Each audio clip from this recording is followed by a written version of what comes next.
Si qarsoodi ayaad u xaday qayb kasta oo qalbigayga ka mid ah adigoo aan igala tashan.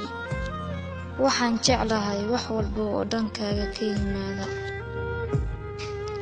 Ma ogtahay macaan in qalbigu uusan ogolayn in uu qanco hadduu ka waayo hawada ay nafta ku neefsanayso.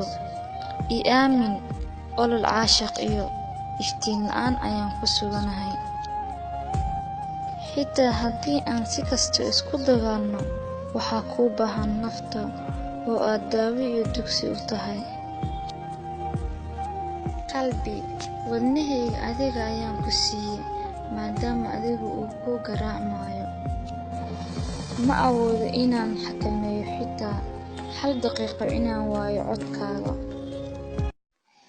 Ma ogtahay naftayda maalintii aan kulannay inay ii tahay bishaaro aan ebedkay iloobi doonin. Waa maalintii indhahayga iyo wadnahayga ku qanceen dhoola caddeynta iyo kaftanka macaanaa. Aniga la'aanta waxaan ahay keli. Farxadeena waxay ku jirtaa inaan wada joogno.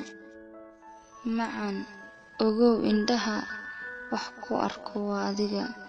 Dhagaha aan wax ku maqlo waa adiga. Wadnaha dhiiga sifeeya waa adiga. Ogow, haddii aan adiga ku waayo, waxay ila mid tahay inaan adduunyada waayay.